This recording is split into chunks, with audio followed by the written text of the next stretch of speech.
Kita bersyukur kalau kembali malam ini kita boleh ada di hadirat Tuhan untuk kita bersekutu, memuji dan menyembah Dia.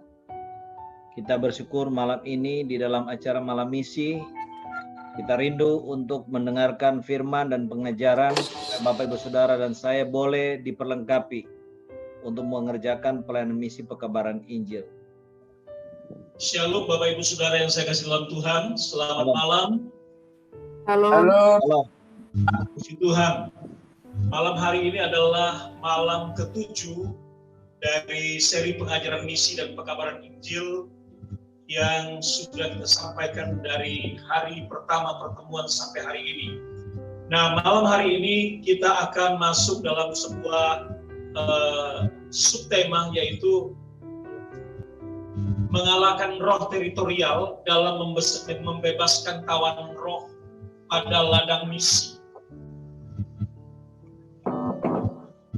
Saudara-saudara yang saya kasih dalam Tuhan, kalau kita melihat subtema kita mengalahkan roh teritorial,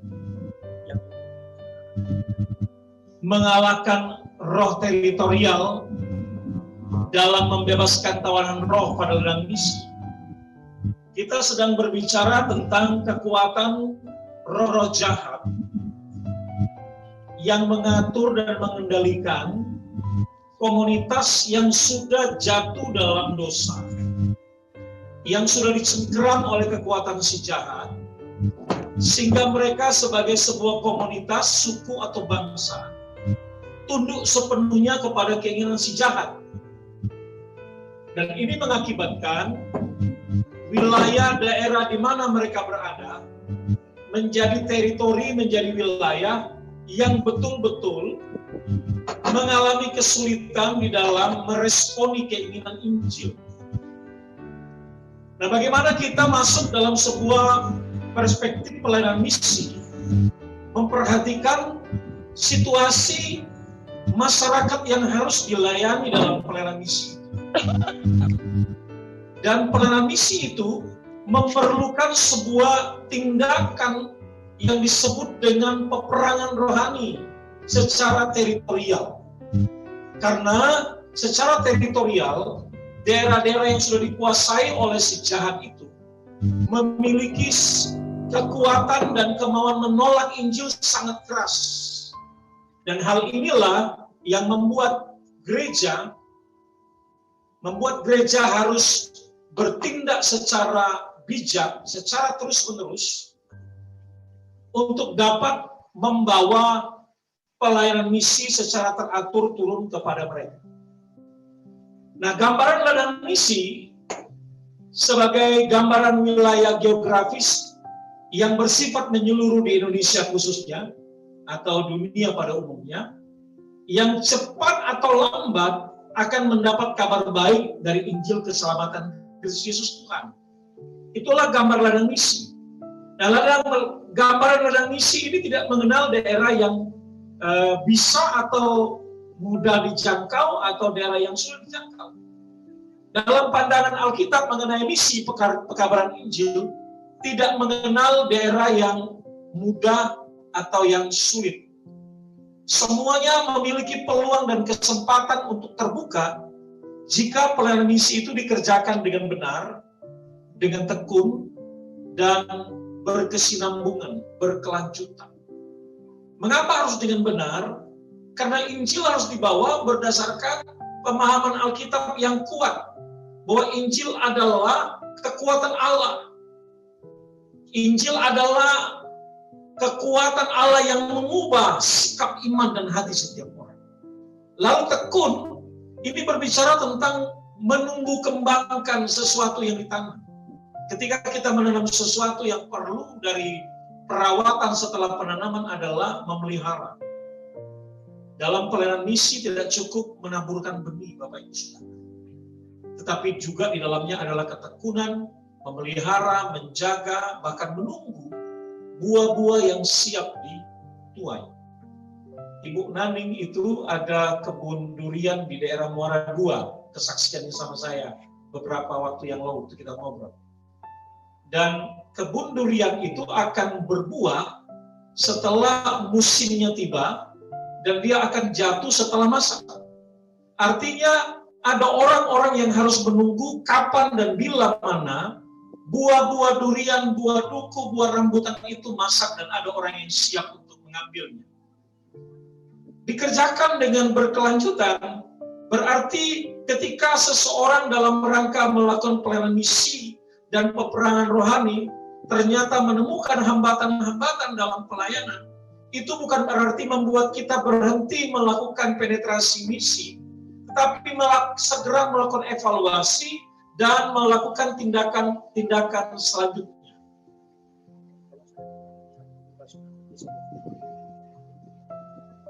Nah, dalam konteks misi, ladang misi,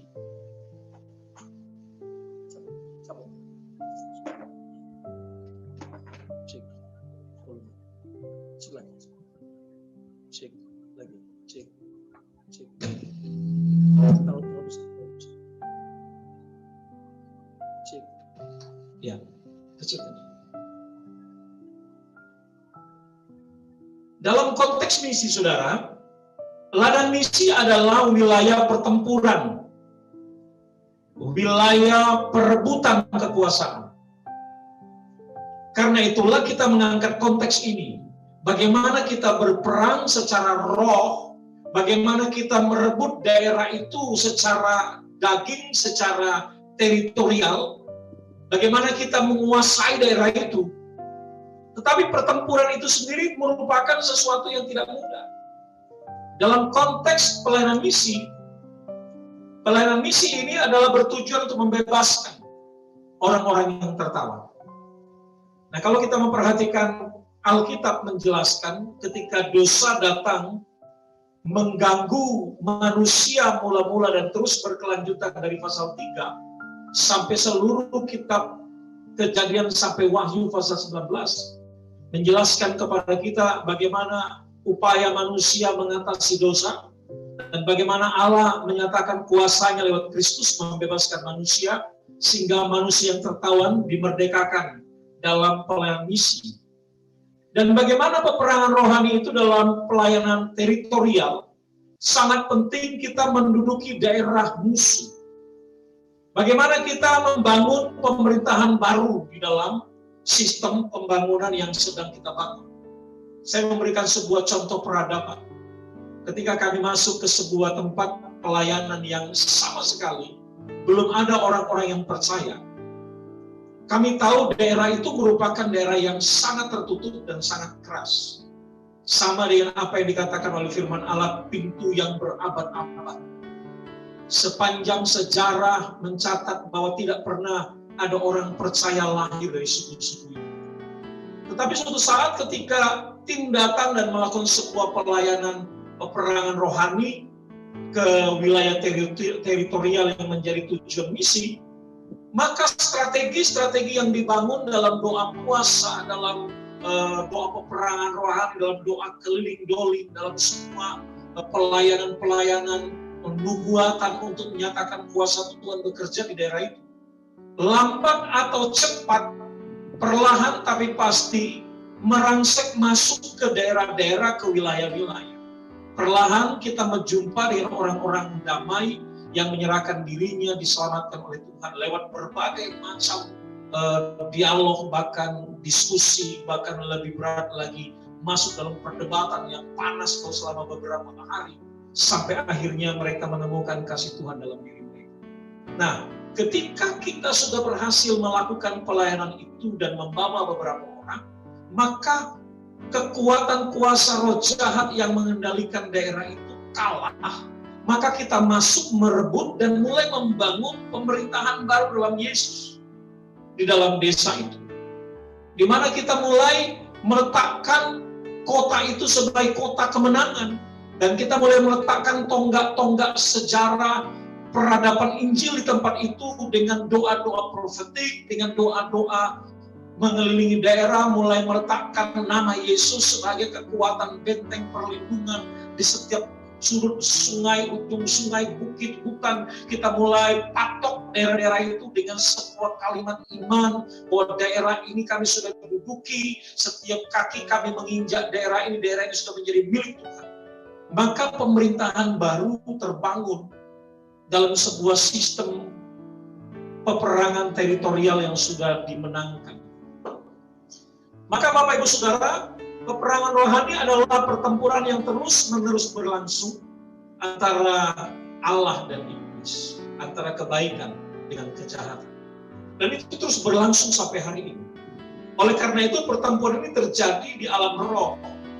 Dia merupakan sebuah pertempuran yang bukan melakukannya dengan kekuatan otot. Paulus dalam Efesus mengatakan bahwa peperangan kita bukanlah melawan darah dan daging. Artinya jelas bahwa kekuatan di atas kita, alam roh, di atmosfer, adalah kekuatan yang berusaha mengendalikan. Paulus berkata bahwa dia adalah roh yang mendapatkan kekuatan untuk mengendalikan sisi. Dia mengatur dan membuat pengendalian atas hidup manusia yang tidak mau percaya kepada Yesus. Karena itu saudara, orang-orang yang diikat, yang dibelenggu oleh roh-roh itu adalah orang-orang yang sepenuh hidup mereka mengabdi kepada si jahat. Tugas tanggung jawab gereja adalah membawa mereka kepada Kristus. Dan tidak mudah membawa mereka kepada Kristus. Maka setiap orang yang ingin membawa orang-orang itu kepada Tuhan, mau atau tidak, suka atau tidak, dia harus masuk dalam yang namanya peperangan rohani. Dan itu terjadi dengan sangat jelas. Dalam 2 Korintus 4:18, Paulus berkata ada dua dunia, dunia yang kelihatan dengan dunia yang tidak kelihatan. Yang kelihatan bisa diraba, bisa dirasa, bisa dilihat, bisa dipandang, bisa dinikmati. Dan Paulus berkata semua itu bersifat sementara. Tapi ada satu kekuatan yang bersifat kekal, yaitu roh Allah, roh iblis, juga ada di bagian dari kekekalan itu, yang berusaha memberikan pengaruh. Maka apabila kita ingin memberikan sebuah manifestasi yang besar dari pelayanan itu ke depan, dan memiliki dampak kekekalan dari proses itu, maka kita harus menang dalam dunia roh. Karena yang tidak kelihatan, Paulus berkata, bersifat kekal. Maka apabila Anda dan saya masuk dalam peperangan rohani dan terjadi kemenangan dalam roh, maka kemenangan dalam roh itu berimplikasi, berakibat pada kemenangan dalam dunia nyata. Nah, dunia nyata seperti apa? Sistem pemerintahan di sebuah daerah mengalami perubahan. Apalagi moral, sosial, etika masyarakat di dalam desa itu turut mengalami transformasi perubahan. Almolonga adalah kisah nyata dari sebuah proses peperangan rohani menjangkau teritorial untuk membawa orang-orang pada Tuhan. Faktanya, setiap rumah tahanan penuh dengan orang-orang yang berbuat jahat. Dalam catatan itu mengatakan, setiap polisi satu malam paling sedikit menangkap 4 orang yang melakukan tindakan kriminal. Hampir setiap got-got atau tempat saluran air, ada saja orang yang tercemplung di sana karena mabuk sepanjang malam. Perkelahian, perceraian, kekerasan dalam rumah tangga, dan sebagainya, biasa terjadi di kota itu. Sampai datanglah beberapa hamba Tuhan dan mulai melakukan sebuah tindakan profetik. Masuk dalam peperangan dunia roh. Menemukan titik di mana kekuatan roh itu mengendalikan kota itu. Lalu ketika mereka masuk dalam peperangan rohani, maka ketika mereka menang dalam peperangan rohani itu berimplikasi pada kesejahteraan masyarakat. Maka Tuhan berkata kepada orang-orang buangan ketika mereka sedang masuk dalam proses pembuangan ke Babel. Yeremia berkata, usahakanlah kesejahteraan kota kemana kamu aku buang. Kata kesejahteraan berkaitan dengan kesejahteraan sosial, kesejahteraan pendidikan, politik, dan sebagainya. Daniel, Sadrak, Mesak, Abednego bermain pada wilayah politik dan wilayah-wilayah rohani, dan akhirnya terjadilah apa yang dimaksudkan oleh bagian itu. Ketika mereka menang dan mereka menguasai daerah itu, maka terjadilah sebuah perubahan-perubahan. Al-Molonga mengalami perubahan secara drastis, transformasi bukan saja kepada masalah sosial dan moral, tetapi kehidupan rohani mereka juga berubah. Kalau tadinya polisi harus berjaga setiap hari, setiap malam, maka setelah terjadi transformasi, polisi tidak lagi harus berjaga-jaga. Setiap hari, Senin sampai Sabtu, mereka latihan musik, agar pada hari Minggu mereka bisa memberikan vokal grup, nyanyi, pujian mereka ke gereja di mana mereka berada. Penjara-penjara ditutup, penjahat-penjahat berubah menjadi orang yang baik.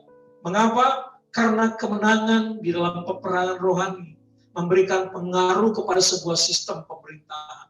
Karena itu saudara-saudara, harus kita perhatikan bagaimana jiwa-jiwa yang dibebaskan dari keterikatan, mereka itu terbuka untuk dibimbing dalam keselamatan. Maka dalam pelayanan peperangan rohani ini, di belakangnya harus ada pelayanan-pelayanan rohani. Dan di belakangnya lagi ada pelayanan sosial. Di belakangnya lagi ada pelayanan kesehatan dan pendidikan. Sehingga pelayanan itu secara bergelombang memberikan sebuah pengaruh, perubahan secara kognitif, pikiran, perubahan secara hati, dan perubahan gaya hidup. Kita melihat bangsa-bangsa Eropa ketika masuk ke negara Asia dan Afrika, mulai menjajah daerah itu. Selesai mereka menjajah, di belakang mereka ada rohaniawan, ada insinyur, ada dokter, dan sebagainya, yang datang turut memberikan perubahan dalam sistem pemerintahan.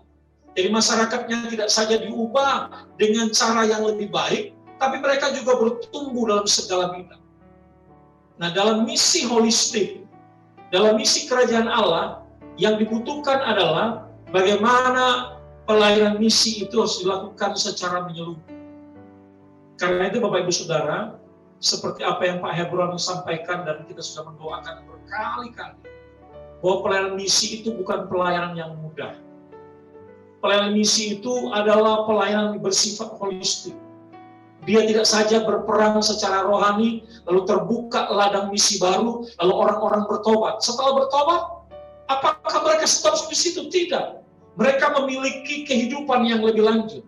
Kehidupan sosial mereka harus dibangun. Kehidupan ekonomi mereka juga dibangun. Karena seringkali orang-orang yang menjadi percaya kepada Yesus dikucilkan. Dan seringkali ekonomi mereka juga terganggu. Pendidikan mereka terganggu. Selama saya melayani kepada pelayanan suku-suku terabaikan, minimal 3 hal yang saya jumpai ketika seorang datang kepada Yesus dari suku-suku yang keras. Pertama, ketika seorang menjadi percaya Yesus dari suku yang keras, maka yang pertama dia akan kehilangan keluarga. Maka pada waktu itu mereka akan diusir, dikeluarkan dari keluarga. Siapa saudaranya Anda? Maka dalam pelayanan itu harus terbangun pelayanan konseling sosial. Harus terbangun semangat dan rasa untuk membangun kesetiakawanan sosial. Sehingga dia merasa tidak sendiri. Dia merasa tidak terpinggirkan di tengah-tengah tekanan. Kami banyak sekali masuk dalam pelayanan konseling sosial, memberikan support, dukungan di tengah-tengah tekanan. Lalu yang kedua, mereka kehilangan hak waris. Mereka tidak punya apa-apa lagi. Setelah mereka tinggalkan kekuatan yang lama dan mereka datang kepada Yesus, hasil peperangan doa dan pelayanan rohani saudara, maka mereka tidak lagi memiliki kekuatan harta benda. Malah kadang-kadang kita jumpai mereka sudah hanya memakai pakaian saja dan dikeluarkan dari desa. Lalu mereka juga kehilangan komunitas yang terbangun selama ini. Mereka harus masuk dalam sebuah komunitas baru. Dan arah Anda harus membangun itu. Bahwa sungguh alangkah indahnya, kata pemazmur, jikalau kita duduk bersama. Itu bicara tentang oikos, rumah yang sama didiami oleh orang-orang percaya. Kita tinggal dalam semangat oikumenikal, menyatukan diri kita di tengah-tengah perbedaan. Dan ketika orang-orang itu mendapatkan sebuah peradaban baru, maka sesungguhnya mereka sedang mengenal Tuhan secara lengkap lewat kebersamaan kekeluargaan dalam pekerjaan Tuhan. Karena itu dalam Kisah Rasul pasal yang ke-2, 3, dan 4, bagaimana perilaku hidup jemaat mula-mula, mereka mengedepankan hidup berdampingan bersama-sama, saling berbagi, saling menolong, saling memperhatikan. Sehingga ketika ada orang-orang yang di luar datang kepada Tuhan Yesus dan mereka membawa budaya yang berbeda, di saat itu secara bersama setiap orang menjadi sahabat, menjadi keluarga, menjadi saudara. Hal itu sudah mulai hilang dari dalam gereja hari-hari ini. Sudah mulai hilang. Gereja sudah mulai cuek. Ketika ada seorang percaya datang ke dalam gereja, sudah hampir Di mana itu? sangat kecil penerimaan mereka terhadap jiwa-jiwa baru. Hah? Dan ini yang membuat orang merasa datang ke dalam satu Gimana? persekutuan tubuh Kristus, mereka menjadi bayi rohani dan tumbuh sendiri. Karena itu banyak terjadi orang-orang yang datang kepada Tuhan dalam sebuah gereja, mereka tidak mendapatkan asupan rohani yang baik. Mereka tidak mendapatkan sebuah psikologi keluarga yang membentuk mereka dalam satu keluarga yang memiliki keeratan, kesatuan, dan kesamaan. Sehingga tumbuh kembang orang-orang yang baru datang kepada Tuhan itu tidak normal. Mereka tidak mendapatkan pengajaran tentang misi. Mereka tidak diminta untuk terlibat dalam pelayanan misi dan seterusnya. Sehingga duplikasi kehidupan orang-orang Kristen yang monoton lahir dari dalam orang-orang percaya baru yang tidak pernah dibekali, yang tidak pernah dimuridhi, yang tidak pernah mendapatkan pengajaran yang kuat. Saudara-saudara yang kasih dalam Tuhan, di dalam pelayanan peperangan rohani dalam teritorial pelayanan misi, kekalahan dalam dunia roh yang dialami oleh orang-orang yang sedang terikat hari-hari ini, mereka hidup dalam perbudakan dosa. Mereka dikendalikan secara total oleh kuasa kegelapan dengan berbagai macam pengendalian-pengendalian. Kalau saudara perhatikan dunia perdukunan yang sangat marak di desa-desa, di pedalaman dan sebagainya, itu akibat dari kalahnya komunitas itu dari kekuatan roh yang mengendalikan mereka. Sehingga di mana satu kekuatan mengendalikan, maka seluruh pikiran dan hati dari yang mengendalikan itu wajib dikerjakan oleh orang-orang yang tunduk dan takluk di dalam kehidupan itu. Orang-orang ini tidak mempunyai hak atas diri sendiri. Tidak mempunyai hak atas diri sendiri. Mereka mengerjakan perintah Tuhan yang menguasai hidup mereka. Jadi saudara-saudara, dari bagian ini kita melihat bagaimana kita mengalahkan roh teritorial di dalam membebaskan tawanan roh di dalam ladang-ladang misi yang sedang kita kerjakan. Dalam perspektif peperangan rohani, maka di situ akan terjadi sebuah pertempuran. Pertempuran rohani yang kita lakukan, seperti Pak Hebron tadi memimpin kita, itu kita sedang masuk dalam peperangan rohani. Apalagi doa yang terakhir mengenai orang-orang dengan kelompok-kelompok melakukan tindakan kekacauan, tindakan kekerasan. Sudahkah kita sadar? Orang-orang ini dikendalikan oleh roh jahat. Roh yang berusaha mengancam kedamaian, kesejahteraan, kebersamaan di atas bangsa yang sangat indah ini. Ketika Soekarno mendirikan negara ini bersama dengan tokoh-tokoh bapak-bapak bangsa dan rakyat Indonesia, mereka telah meletakkan kebinekaan sebagai sebuah keniscayaan. Bahwa memang betul kita berbeda, tetapi kita disatukan dengan satu visi yang sama, yaitu Bhinneka Tunggal Ika. Ini berusaha dihancurkan, apalagi isu-isu bulan September, Oktober awal tadi. Ada yang mengangkat isu PKI sebagai sebuah isu yang dihangatkan kembali. Padahal musuh kita sekarang bukan PKI. PKI sudah dibubarkan tahun 66. Soal ideologi itu lain. Tetapi sebagai partai mereka sudah dibubarkan. Mengapa lagi muncul hal-hal seperti ini? Saudara, roh-roh yang menguasai bangsa-bangsa termasuk Indonesia, berusaha menimbulkan kekacauan. Mengapa? Karena di tengah-tengah situasi hal seperti itu, pertobatan dari suku-suku bangsa di Indonesia yang tadinya sangat tertutup, sangat sulit dijangkau, hari-hari ini terjadi pertobatan secara terus-menerus. Bahkan data dari kelompok mereka mengatakan setiap tahun ada 1 juta orang dari mereka yang datang kepada Yesus. Haleluya. Bahkan suku-suku yang ada di Sumatera ujung bagian barat, yang di bagian tengah, yang tadinya sangat tertutup, tapi hari ini setiap hari di YouTube, di media-media, kesaksian mereka berjumpa dengan Yesus, datang percaya kepada Yesus. Saudara-saudara, akibat pertemuan itu akan membawa sebuah konsekuensi permanen. Karena itu pahami apa yang menjadi tugas tanggung jawab kita di dalam peperangan rohani. Yang pertama kita harus tahu apa arti dari pertempuran ini. Karena ini merupakan pertempuran rohani, maka kekuatan rohani haruslah menjadi perhatian utama dalam pertempuran itu. Yang kita jaga kehidupan kita layak kudus di hadapan Tuhan. Seorang yang masuk dalam peperangan rohani, dia harus memelihara kehidupan rohnya. Dan dia harus menjaga pemahaman kebenarannya tentang firman Tuhan. Karena senjata kita, kekuatan kita terletak kepada perkataan-perkataan Allah, firman Allah. Yesus menggunakan kata firman Allah.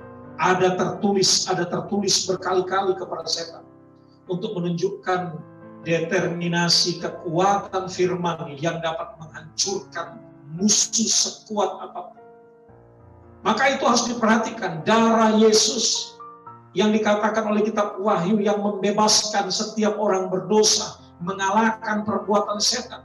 Karena dengan darah Yesus ternyata semua perbuatan setan itu diakhiri di kayu salib dengan kemenangan Yesus.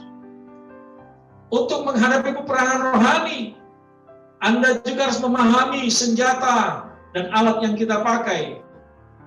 Apakah itu cukup tersedia dalam diri kita? Tunduk kepada Allah, lawanlah iblis, maka dia akan lari kepadamu. Banyak orang melakukan hal yang berbeda, tidak sama dengan ayat itu. Mereka tidak tunduk kepada Allah, tapi mereka coba lawan iblis. Maka jadilah seperti 7 anak sekewa yang lari tunggang langgang setelah digagahi oleh setan, telanjang mereka lari menjadi tontonan banyak orang. Mengapa? Karena mereka berusaha mengusir setan dengan hal-hal yang mereka tidak miliki. Senjata rohani yang mereka tidak miliki. Mereka cuma berkata demi nama Yesus yang diberitakan Paulus, aku perintahkan kau pergi. Maka iblis berkata, Paulus aku kenal, Yesus aku tahu. Tapi kau siapa? Kau kan temanku. Kita kan satu, sohib kita, teman sepermainan. Sama-sama tinggal dalam pengendalian roh jahat. Kenapa kau usir aku? Maka dalam waktu yang singkat, mereka dipermalukan. Tunduk kepada Allah, lawan iblis. Ada orang yang sudah tunduk kepada Allah. Tetapi mereka takut untuk ikut dalam peperangan rohani. Mereka takut untuk mengusir setan. Mereka takut untuk keluar malam hari ke kamar mandi. Mungkin ada yang di sini. Saya pikir tidak ada. Kalau ada paling-paling 1, 2, 3, 4, 5, 6, 7, 8. Tidak. Ya, saya percaya ibu menara doa segala bangsa, bapak-bapak, saudara-saudara adalah orang-orang yang sudah menang dari sisi itu. Amin. Nah, senjata atau alat pertahanan apa yang kita miliki akan menentukan bagaimana pertarungan itu dan bagaimana akhir dari pertarungan itu. Anda juga mesti tahu siasat yang dibangun oleh setan. Ada banyak sekali siasat yang dibangun oleh setan dalam rangka penguasaan wilayah teritori. Dia akan menjaga daerah itu sungguh-sungguh dan dia akan memanipulasi orang yang sedang berperang dengan kata-kata, dengan bujukan, dengan segala sesuatu yang tidak alkitabiah. Dalam pelayanan kami seringkali kami menjumpai siasat itu dibangun. Misal contoh, ketika kami masuk ke satu daerah desa dan menjadi pokok doa kami dalam beberapa waktu, ketika kami mulai datang penetrasi misi ke sana dan mulai terjadi peperangan rohani berminggu-minggu sebelumnya sampai kami masuk ke sana, Lalu kami berjumpa dengan orang yang dirasuk setan. Jadi roh yang mengendalikan di daerah itu, roh teritorialnya, datang masuk lewat satu orang yang biasa disebut dengan media atau medium. Tiba-tiba orang itu jatuh. Lalu mulutnya mulai berbusa-busa, matanya mendelik, lalu dia mulai teriak-teriak. Lalu suaranya berubah menjadi nenek-nenek tua atau opung-opung. Dan dia mulai berkata, "Weh kamu, ngapain kalian kesini, jauh-jauh mengganggu hidup kami? Kami sudah hidup tenang, jangan diganggu. Kami sudah lama tinggal di sini, orang-orang di sini semua baik, tidak ada yang jahat. Kami ini satu keluarga besar, saling tolong-menolong." Bahasa yang dibangun betul-betul membuat kita terpana bahwa kita datang ke lokasi yang salah. Bahwa orang-orang ini dikendalikan oleh kekuatan yang baik. Tapi terus kita tekan, tidak. Selama kalian tidak mengakui Yesus sebagai Tuhan, selama itu peperangan rohani akan terus dilakukan. Dan terjadilah sebuah penetrasi, peperangan terus-menerus. Sampai pada titik di mana dia sudah ngos-ngosan, sudah di ujung tanduk, sudah mau selesai, sudah mau keluar. Lalu dia buat tawaran kepada kami. Oke, dia bilang, saya mau keluar. Tapi izinkan saya keluar nanti masuk di antara kalian satu. Tunjukkanlah Pak Pendeta yang mana saya masuk. Dan dia melihat orang-orang dan dia mencari orang yang lemah dari antara tim yang tidak serius. Setan pun tahu yang kalau dalam peperangan rohani anggota tim nggak serius, nggak sungguh-sungguh dia tahu. Dan dia tunjuk satu orang, aku tinggal di sini saja. Orang itu langsung ketakutan, aku nggak mau katanya. Lalu saya katakan tidak. Tidak ada tempatmu di bumi, tempatmu di jurang maut, tempatmu di api neraka, disitulah kekekalan. Setiap orang yang ada di tempat ini adalah milik Kristus. Dan setiap daerah yang kau bikin gersang, yang kau bikin masalah di sini, harus kau bebaskan, karena semua daerah ini harus diberkati oleh Tuhan. Nah, bentuk-bentuk peperangan, serangan, intimidasi, tipu muslihat, itu terbangun terus-menerus dalam pelayanan itu. Maka kita harus memahami arti pertemuan rohani. Bagaimana iblis berusaha mengalihkan fokus kita dalam hal-hal rohani. Sepertinya kita sedang, itu dia, Bang Jupela ngechat di grup, ingat masa lalu. Bapak Jupela Aritonang itu suatu saat mungkin bisa diminta kesaksiannya Pak Pendeta Hebron yang hadir. Beliau itu memiliki pengalaman-pengalaman rohani yang bagus yang bisa disaksikan. Lalu ya. Bang Jupela siap-siap nanti diminta Pak Hebron dalam satu sesi bersaksi tentang apa yang terjadi dalam hidup. Jadi saudara-saudara, sesuai dengan istilah yang kita gunakan peperangan rohani, pada dasarnya peperangan rohani terjadi dalam alam roh. Seperti yang saya uraikan tadi, ada dua dunia. Dua yang kelihatan dengan tidak kelihatan. Nah, pertempuran ini menimbulkan akibat dalam kehidupan fisik, dalam kehidupan nyata. Semua peperangan rohani itu berdampak kepada kehidupan nyata. Ketika kita berhasil melakukan peperangan rohani dan mengalahkan musuh yang menguasai satu lingkungan, satu masyarakat, satu keluarga, satu pribadi, ketika dia dibebaskan, maka orang itu segera datang kepada Yesus. Dalam pelayanan misi pekabaran Injil untuk Kota Palembang, 60% jemaat yang kami layani waktu itu adalah orang-orang Tionghoa dengan latar belakang penyembahan berhala. Dan hampir 100% mereka itu adalah orang-orang yang datang dari luar. Hanya beberapa orang yang datang dari kekristenan, datang kepada Yesus. Seperti Bang Aritonang itu dari Katolik datang kepada Yesus. Saudara-saudara, ketika kami masuk dalam pelayanan seperti itu, kami menjumpai keadaan keterikatan orang-orang itu kepada kuasa-kuasa kegelapan. Tapi begitu peperangan rohani dimenangkan, kebenaran firman disampaikan, hati mereka diubahkan, maka satu persatu cara berpikir mereka berubah. Kehidupan mereka yang tadinya menyembah berhala menjadi datang kepada Yesus dan melayani Yesus.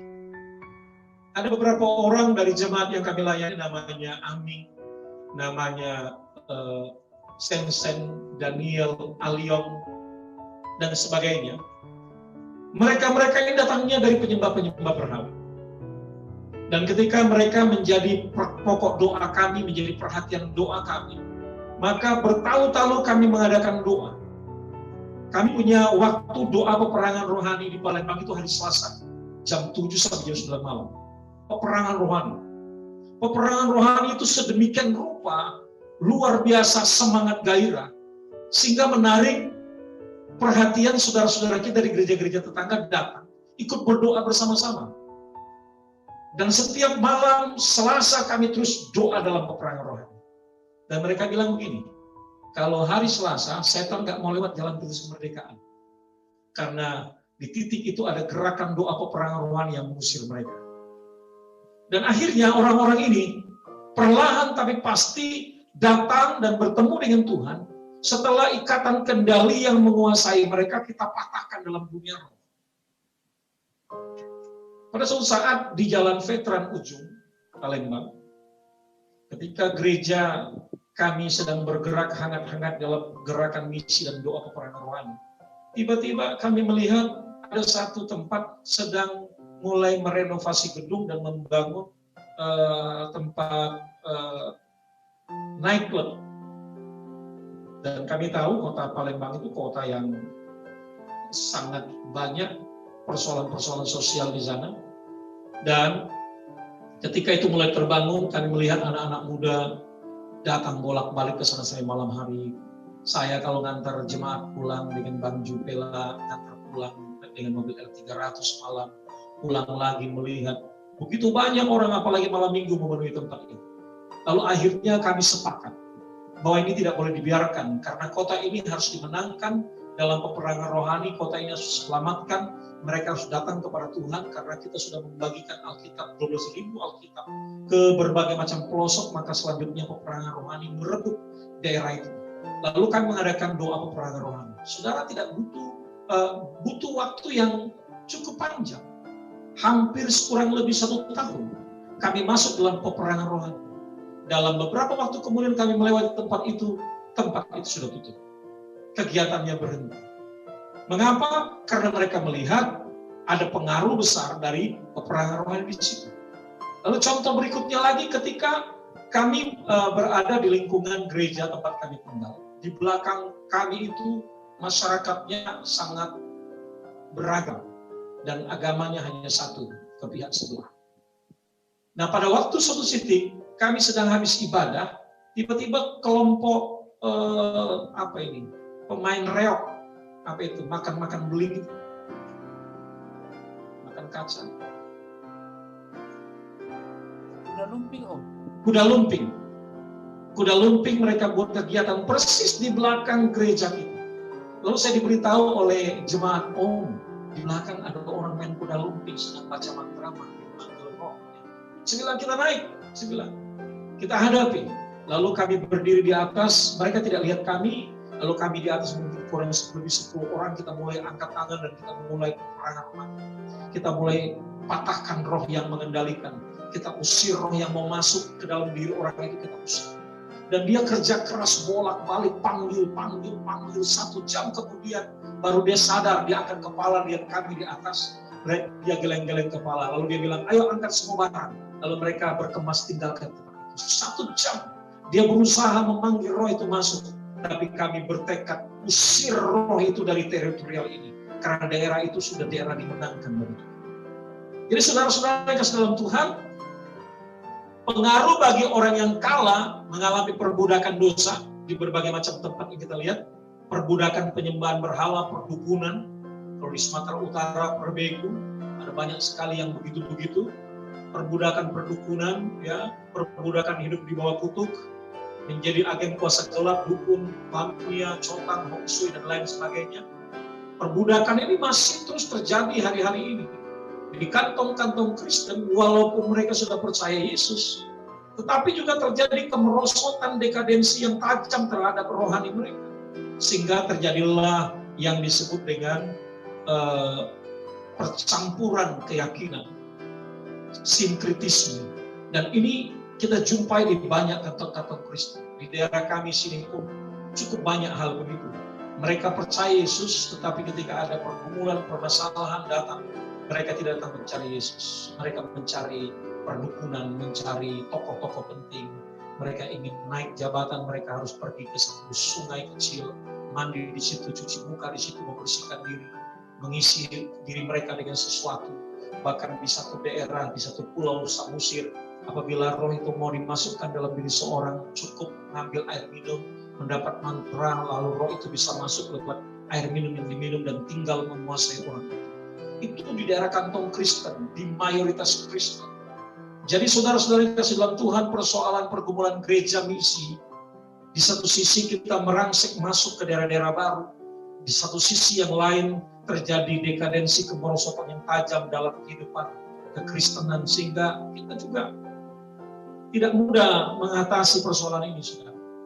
Karena itulah sampai hari ini ada hamba-hamba Tuhan yang secara permanen melakukan sebuah pelayanan kepada 12 kantong Kristen. Bapak Imam Santoso salah satunya, hamba Tuhan yang sampai hari ini konsentrasinya di TCI untuk melakukan pelayanan kepada saudara-saudara di kantong Kristen, memperbaiki semangat berteologi, memperbaiki komunikasi rohani dengan Tuhan dan sebagainya. Ini satu hal yang bagus. Efesus pasal 6 ayat 12, Rasul Paulus mengatakan, karena perjuangan kita bukanlah melawan darah dan daging, tapi melawan pemerintah, melawan penguasa, penghulu dunia yang gelap, melawan roh-roh jahat. Ayat ini mendivisikan penyegaran peperangan rohani sebagai peperangan melawan kekuatan yang bersih. Kekuatan yang tidak biasa. Dia punya dimensi pengaruh yang sangat bagus yang dapat kita jumpai dalam sistem pemerintahan saat ini. Memang negara-negara komunis sudah mulai beralih menjadi negara sosialis.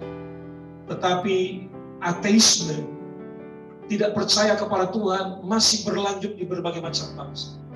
Bahkan negara-negara Eropa yang tadinya mayoritas Kristen sudah mulai terjangkit dengan ateisme. Di Inggris dalam catatan-catatan berita kita menjumpai situasi seperti itu.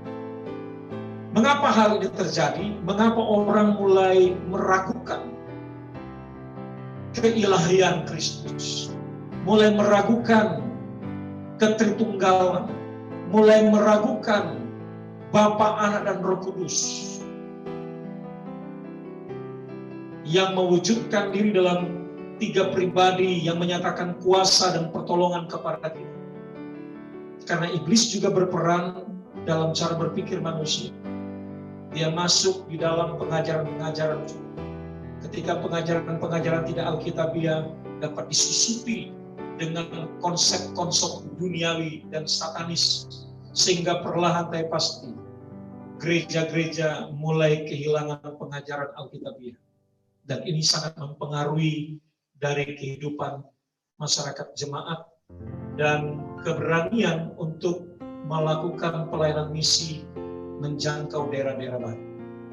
Oleh karena itu, saudara, di dalam alam roh ketika terjadi satu peperangan, maka dalam alam fisik terjadi sebuah hubungan yang sangat kuat. Karena itu ketika kita bergerak dalam pelayanan roh, peperangan rohani, pelayanan teritorial, kita harus siapkan tim pelayanan misi secara holistik. Kita harus membangun dan menyiapkan itu. Karena ketika kita tidak memperhatikan hal-hal yang berkaitan dengan fisik, masalah-masalah badani, maka secara rohani mereka dimerdekakan. Tetapi secara jasmani mereka masih diperbudak oleh cara-cara yang berdosa, oleh kehidupan yang berdosa, adat budaya yang berdosa, kebiasaan-kebiasaan yang berdosa. Saudara, banyak konsep pengajaran hari-hari ini begitu cepat berkembang. Ada yang menerima adat, ada yang menolak adat. Kalau saya melihat dari satu sisi, bahwa semua adat budaya itu dibangun dalam rangka membangun konsep pertalian dalam persaudaraan dalam satu masyarakat yang kecil maupun yang besar. Mengatur dan mengendalikan bagaimana pola hidup dalam satu masyarakat, tatanan sosial.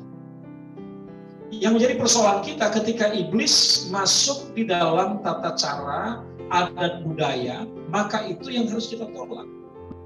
tetapi adat budaya yang dihasilkan yang mengontrol kehidupan sosial bersama, mengendalikan kehidupan bersama dalam sebuah masyarakat.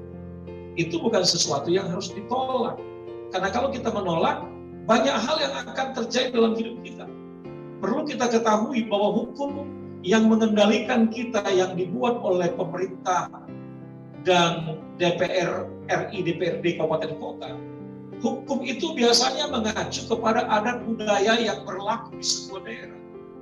Sehingga kristalisasi dari pergaulan sosial masyarakat di sebuah daerah menjadi adat istiadat dan budaya, diambil kesimpulannya menjadi sebuah dasar hukum, menjadi payung hukum yang mengendalikan dan mengatur hidup banyak orang.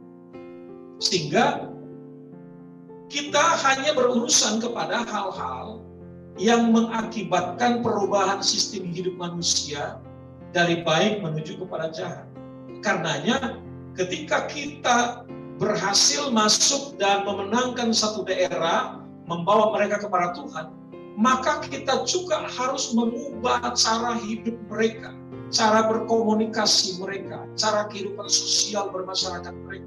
Harus diubah, cara-cara mereka menyapa harus diubah dengan cara-cara yang baik, yang berkembang di masyarakat.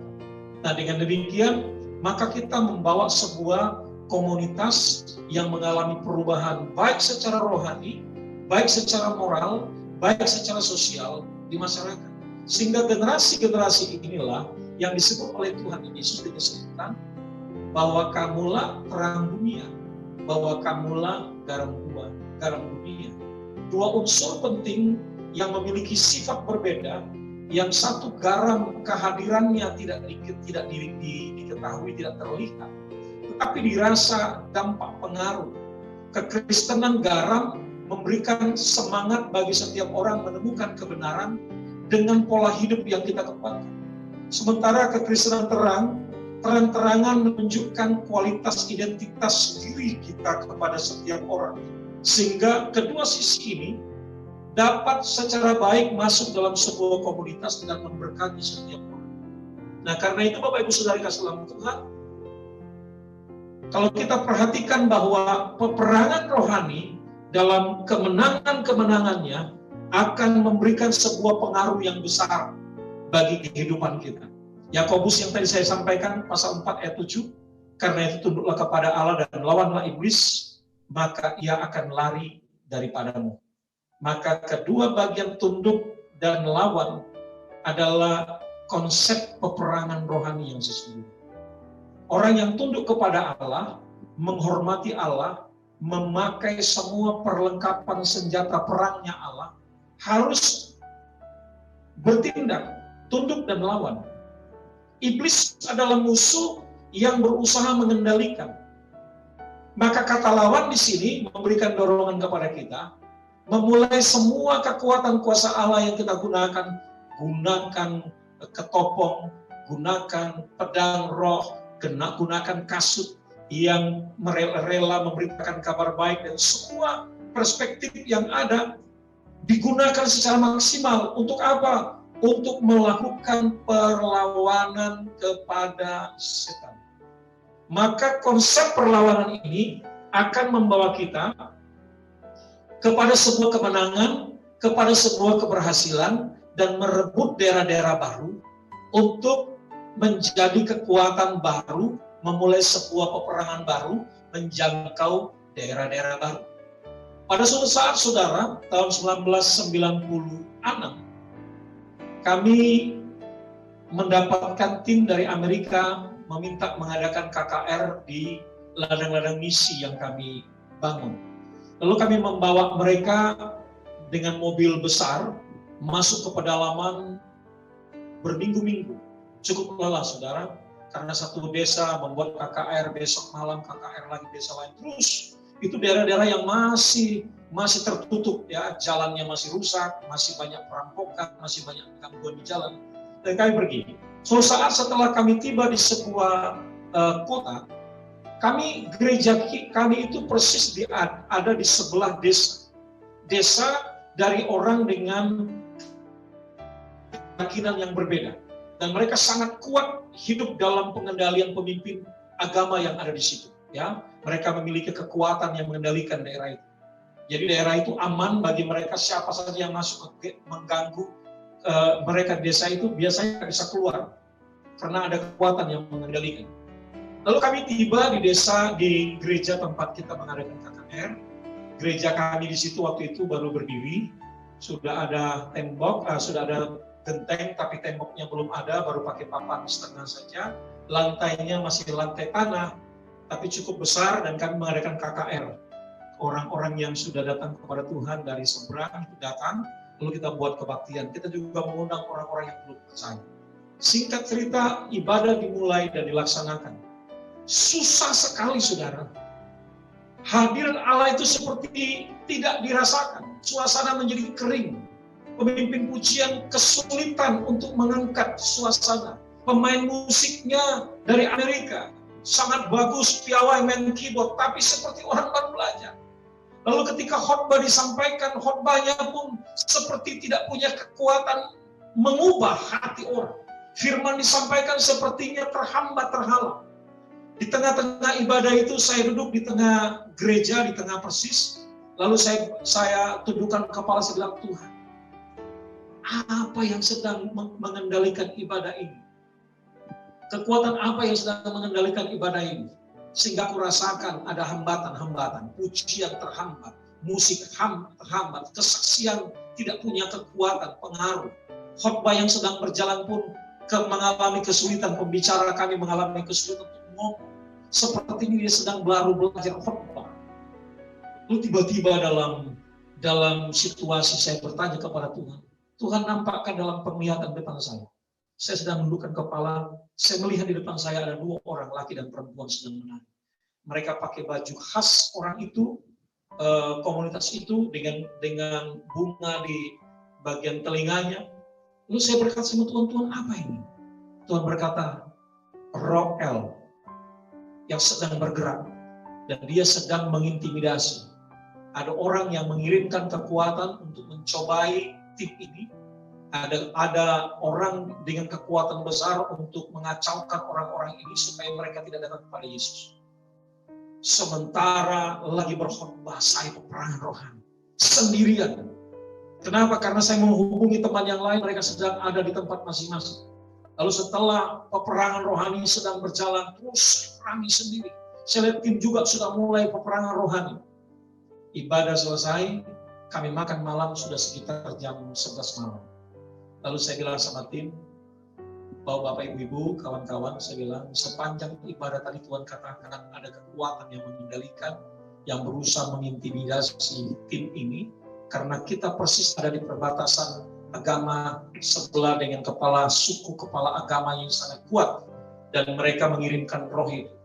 Lalu akhirnya malam itu kami masuk dalam peperangan rohani, dari jam 11 sampai jam 1 malam, peperangan rohani. Di saat-saat terakhir dalam peperangan rohani yang begitu dahsyat, terbuka alam roh kita, terbuka suasana rohani, begitu indah. Kekuatan, pengurapan kuasa Tuhan mengalir. Tiba-tiba saya melihat ke langit. Gereja itu tidak ada lagi atapnya. Waktu saya mengangkat kepala begini, tidak ada internetnya lagi. Plafon sudah tidak ada lagi, genteng sudah tidak ada. Saya melihat ke langit. Polos. Saya melihat ke langit, ada begitu banyak burung berterbangan. Burung berterbangan. Burungnya warnanya hitam dan putih seperti burung layang-layang. Burung itu terbang. Begitu saya lihat burung itu terbang, Roh Tuhan berkata, ini roh itu yang mengendalikan. Lalu saya berteriak, saya bilang, saya melihat burung berterbangan. Dan burung ini merupakan kekuatan roh yang mengendalikan masyarakat wilayah ini. Dan dia mengganggu dalam ibadah ini. Mari kita bertindak. Lalu kami bertindak bersatu hati. Mulai bahasa roh, mulai terjadi peperangan rohani. Lalu saya perintahkan bersama-sama, kita ikat dalam nama Yesus. Kami ikat roh-roh ini. Kami ikat. Tiba-tiba saudara, saya melihat dari langit itu jatuh burung itu begitu banyak di depan kami. Sementara kami berdoa, jatuh di depan kami dengan kondisi kakinya terikat. Kalau saudara pernah beli ayam 5-6 ekor, biasanya diikat jadi satu. Seperti itulah kondisinya. Dia jatuh, burungnya hitam putih, jatuh persis depan kami, dan kakinya semua terikat di satu, dan burungnya nggak bisa terbang. Lalu setelah itu, selesai ibadah, penglihatan selesai, semuanya selesai. Saya katakan kita menang. Malam itu kami memuji-puji Tuhan, menyembah Tuhan, dan jam 1 malam kemudian. Lalu kami tidur saking asiknya, kelelahan saudara, bawa mobil ke pedalaman, KKR, lelah. Biasa kami bangun jam 5 untuk doa bersama. Pagi itu sudah nggak punya kekuatan lagi. Jam 6 matahari sudah datang, baru kami merasa, matahari sudah masuk. Tiba-tiba anak pendeta setempat korek saya, panggil saya, Om, ada yang mencari Om di depan. Saya baru bangun, saya bilang, siapa? Itu Bapak itu, pemimpin agama sebelah. Oh, Bapak itu umurnya sudah 100 tahun, tua sekali saudara. Dia berdiri dengan kesakitan. Saya nggak tahu apa yang terjadi. Saya dekati, saya bilang, selamat pagi Pak, ada apa? Om, jangan bunuh saya Om, saya mati Om, jangan bunuh saya. Kok saya? Jangan bunuh saya. Saya bilang, ada apa Pak? Pak, Om jangan bunuh saya Om, tolong minta ampun Om, minta maaf Om, minta ampun suku Om, aku gak mau lakukan lagi Om, aku minta maaf Om, ampun Om, ampun mati aku Om. Tapi dia gak bisa jalan saudara, dia berdiri tuh hanya sedikit-sedikit maju ke depan saya. Saya bilang, kenapa? Kaki saya Om, tadi malam Om ikat.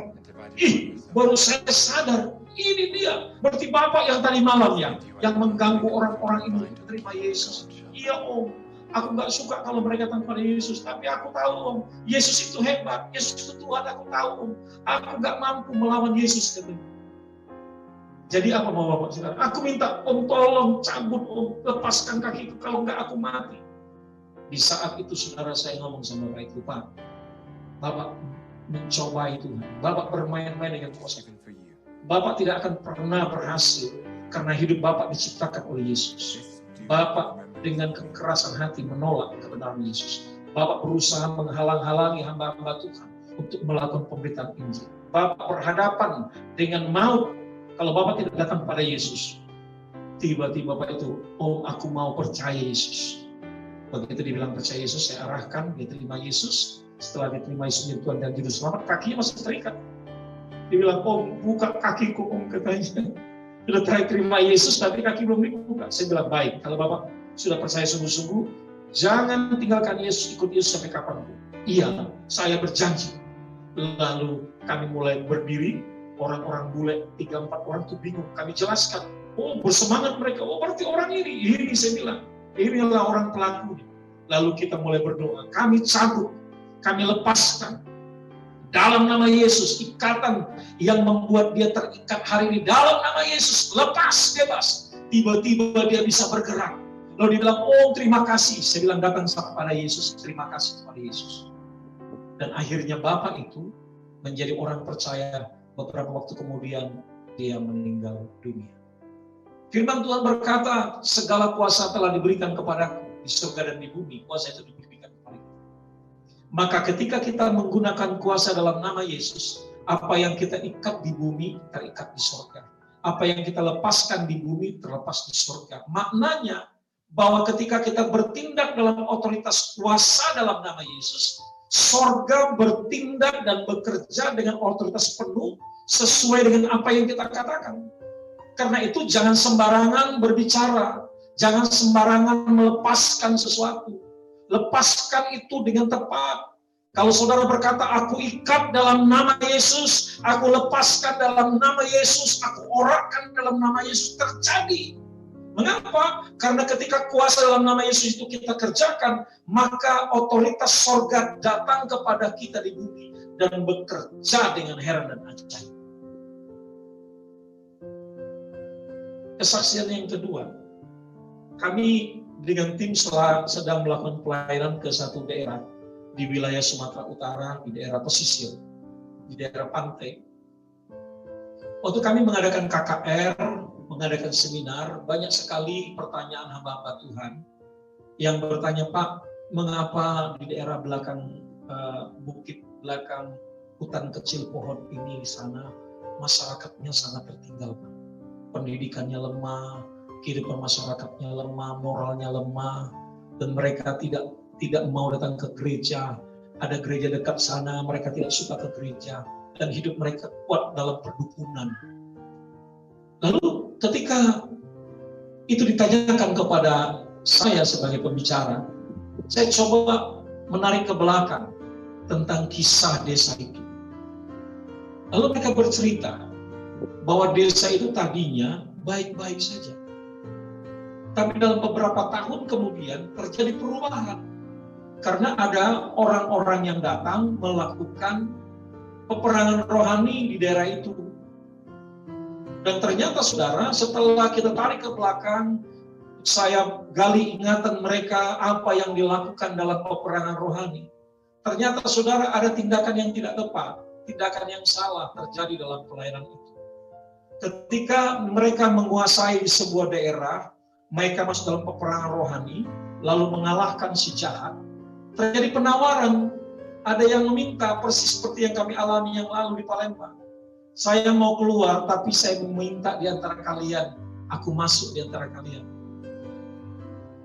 Yang terjadi seperti itu, tetapi kalimatnya tidak seperti itu. Yang terjadi adalah ketika kuasa roh jahat itu didesak dan diusir keluar, lalu hamba-hamba Tuhan itu sepakat mengusir roh-roh jahat itu ke belakang pohon-pohon sana. Nah, di belakang pohon sana adalah masyarakat yang tinggal di sana. Begitu roh itu dikembalikan masuk ke daerah sana, daerah yang dibereskan ini beres, tapi daerah yang baru terbuka dan diserang oleh kekuatan kuasa gelap. Kenapa? Karena kuasa gelap itu mendapatkan kesempatan otoritas untuk melakukan kegiatannya. Saya mau katakan pada saudara, iblis itu tidak punya kewenangan selama Anda tidak memberikan kewenangan bagi dia tinggal di sana. Setiap kali Yesus berjumpa dengan orang-orang yang diikat roh jahat, Yesus selalu berkata, keluar kau dari tempat itu. Jangan beri otoritas, jangan beri dia satu bagian pekerjaan. Ketika Yesus sampai di Gadara, roh jahat yang mengendalikan orang itu berkata, aku tahu engkau Yesus, anak Allah dari tempat yang maha tinggi. Belum waktunya bagimu untuk menghukum aku, ngapain kau kesini? Yesus tidak izinkan dia tinggal, walaupun dia masuk ke babi-babi, tetapi keselamatan orang-orang ini jauh lebih penting daripada apa. Jadi saudara, dalam peperangan rohani yang perlu kita perhatikan, bagaimana kita mengusir kuasa gelap, mengalahkan dia, dan jangan sampai kita izinkan dia berada dalam satu komunitas. Kita harus kalahkan dan kita mesti keluarkan mereka dari tempat itu dalam nama Yesus. Dia tidak berhak tinggal di dalam hidup manusia di muka bumi ini. Dalam melakukan peperangan rohani, saudara, masuk ke dalam wilayah teritorial, kita tidak lagi berpikir bahwa kita berperang untuk meraih kemenangan. Mengapa demikian? Karena konsep peperangan rohani bagi orang percaya adalah memulai dari kemenangan Kristus untuk mulai mengalahkan lawan-lawannya. Jadi kita peperangan rohani itu bukan untuk mencari menang lagi. Tapi kita sudah menang dalam Kristus, maka kita harus merebut daerah-daerah itu. Kita harus mengambil daerah-daerah itu. Makanya peperangan rohani mesti konsisten.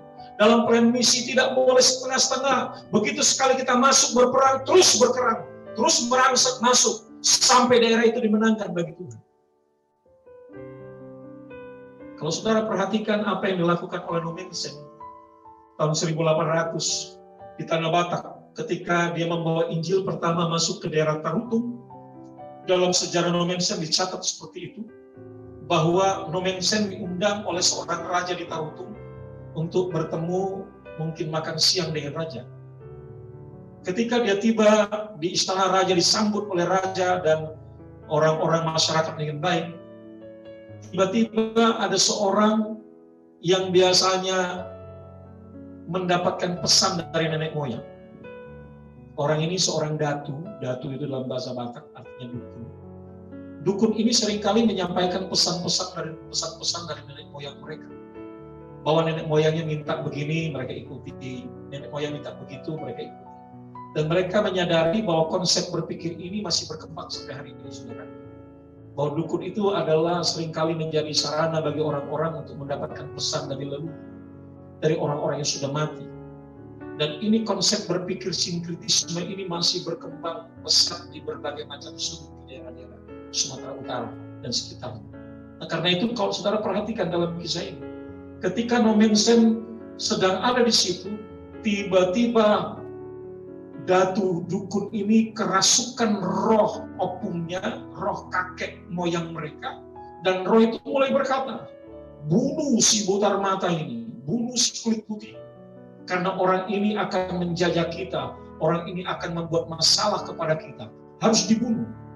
Saudara, setiap kali sebelumnya, setiap kali dukun ini ngomong tentang perintah apapun, maka raja harus mengeksekusi perintah itu. Kenapa? Karena raja tunduk kepada pesan dari nenek moyang yang sudah mati. Tetapi dalam situasi itu si raja menjadi bingung. Mengapa? Karena dia mengundang pendeta ini datang. Masa pendeta ini diundang oleh dia harus membunuh. Tapi dari satu sisi dia tidak pernah tidak melakukan perintah nenek moyang yang disampaikan oleh datu, oleh dukun ini. Lalu tiba-tiba dengan hikmat Allah Nomensen berdiri dan berkata, dalam nama Yesus, engkau bukan opung dari orang-orang ini, engkau bukan kakek dari orang-orang ini, engkau roh jahat. Masakan kakek dari orang-orang ini minta darah, nyawa dari anak-anaknya, nyawa dari cucu keturunannya? Tidak mungkin, karena kau memang setan. Kau bukan kakek, kakek mereka sudah meninggal, dan kau adalah roh jahat yang mengendalikan orang ini. Aku perintahkan dalam nama Yesus, keluar. Tiba-tiba datu itu, dukun itu yang sedang berdiri dengan marah, mata merah melotot, tiba-tiba dia jatuh terbelanting di tanah dan tidak berdaya. Lalu raja dan semua orang melihat itu berkata, betapa hebat kuasa dalam diri Bapak Pendeta ini. Datu ini berbicara atas nama opung kita yang sudah mati. Tunduk takluk kepada dia. Lalu semua orang sepakat ikut Yesus dalam pelayanan Pendeta Nomensen. Seorang Jerman yang datang ke Tanah Batak. Jadi saudara, kalau kita melihat bagian itu, roh teritorial yang menguasai daerah itu dipatahkan, dikalahkan. Sehingga pada akhirnya raja dan pengikutnya mengikut Yesus pada awalnya sampai hari ini. Tanah Batak merupakan, suku Batak merupakan suku terbesar dalam jumlah kekristenan di Indonesia. Mereka terdiri dari suku Toba, Karo, Pakpak, Simalungun, dan sebagainya. Kalau kita melihat bagian teritorial ini, maka roh teritorial ini adalah roh yang mengendalikan sebuah daerah. Mereka yang menguasai geografi satu daerah. Karena itu Yesus berkata, firman Tuhan berkata dalam Kisah Rasul 1:8, bahwa kamu akan pergi ke teritorial, geografis Yerusalem, Judea, Samaria, ujung bumi. Mengapa demikian? Karena teritorial yang dikatakan dalam Kisah Rasul 1:8 itu adalah wilayah yang harus ditaklukkan. Nah, sebelum berita firman itu disampaikan, jauh sebelumnya iblis sudah menguasai Adam dan Hawa, dosa sudah mewarisi seluruh manusia, maka wilayah yang dimaksudkan Yerusalem, Yudea, Samaria, dan ujung bumi sudah di bawah kekuasaan si setan. Maka peperangan rohani merebut teritorial baru haruslah dilakukan.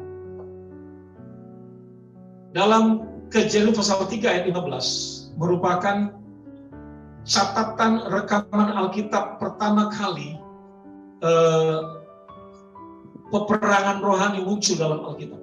Kejadian 3:15 berkata, aku akan mengadakan permusuhan antara engkau, setan, dan perempuan ini, antara keturunanmu dengan keturunannya. Keturunannya akan meremukkan kepalamu, dan engkau akan meremukkan tumit. Ketika Allah bekerja dalam kehidupan Adam dan Hawa, dan ketika mereka dibuang dari Taman Eden masuk ke dalam kehidupan dunia yang fana, maka ada sebuah peperangan rohani awal yang sudah tercipta. Bahwa Yesus berkata, aku akan mengadakan permusuhan. Sudah ada permusuhan antara orang percaya dengan setan. keturunan perempuan itu dengan keturunan si ular, si Satan ini saling meremukkan kepala dan meremukkan tubuh. Artinya peperangan rohani tidak putus-putusnya. Ketika dimulai perkataan Kejadian pasal 3 ayat 15. Ketika Yesus lahir dalam dunia, Matius pasal 4 ayat 1 sampai 11 merupakan pertempuran pribadi Yesus di padang gurun.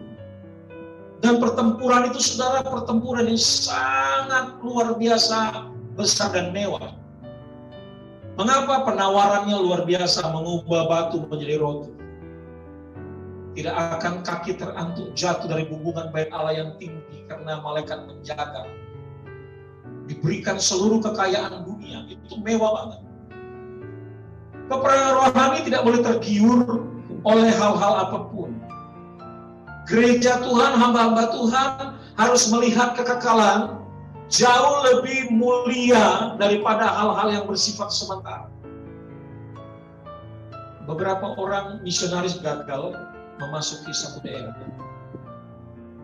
8 orang berangkat, 3 orang kembali dengan gagal, 5 orang menikah dengan penduduk asli yang tidak memiliki Yesus di satu daerah, dan menimbulkan kegoncangan luar biasa karena ternyata orang-orang yang 5 tersebut adalah orang-orang yang misionaris yang sangat bagus, orang-orang muda, tapi mereka tidak cukup dibekal dengan kekuatan peperangan rohani sehingga akhirnya mereka kalah dan mereka menjadi orang yang tidak percaya.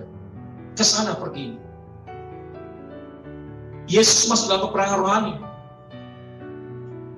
Perang peperangan rohani dengan tingkat yang baru yang terjadi dalam hidup Yesus. Ketika dia dicatat oleh Matius pasal 4 ayat 16-17. Bertobatlah, kerajaan Allah sudah dekat. Lalu bangsa yang diam dalam kegelapan telah melihat terangnya yang besar, dalam ayat 17. Dan bagi mereka yang diam di negeri yang dinaungi maut, kata maut ini dari bahasa asli mengandung kematian, penderitaan. Dinaungi maut, diam, negeri yang dinaungi maut, telah terbit terang. Alkitab menjelaskan kepada kita, ketika misi Yesus bergerak masuk kepada bangsa, suku, kaum, dan bahasa, sebetulnya Yesus sedang membawa sebuah terang. Terang itu mengubah masyarakat yang diam di naungi maut, telah berubah menjadi komunitas bangsa yang mendapatkan terang dan kemuliaan. Nah, ini yang harus kita lakukan dalam program misi kita dalam konteks pekabaran Injil di tengah-tengah situasi yang sulit.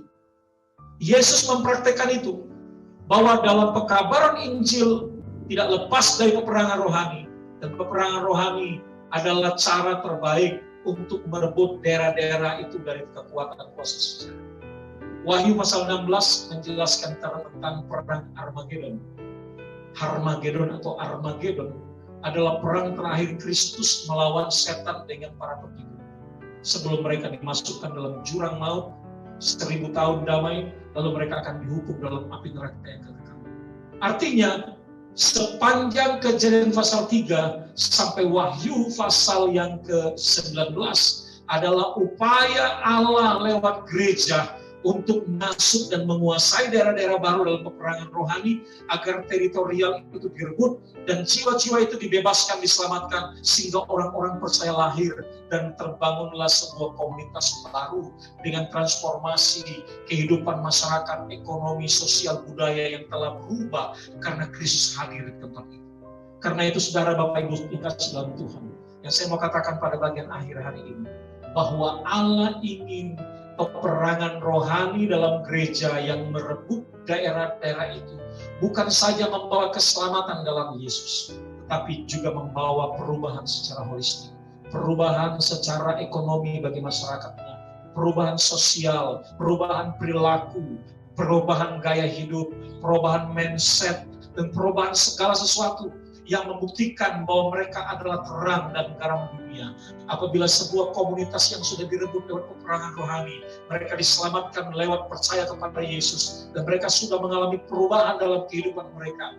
Mereka inilah orang-orang yang harus pergi membawa kabar baik bagi orang lain dalam pengalaman mereka, sehingga mereka menjadi terang dan garam, sehingga multiplikasi terus terjadi, duplikasi terus terjadi dengan konsep seperti ini. Sehingga setiap desa dimenangkan bagi Tuhan, setiap daerah dimenangkan bagi Tuhan, setiap komunitas, setiap keluarga berjumpa dengan Tuhan. Ketika peperangan rohani dikerjakan dengan sungguh-sungguh, dengan penuh antusias, dan tetap tinggal dalam kekuatan kuasa Allah, sehingga yang terjadi adalah keselamatan bagi mereka secara umum.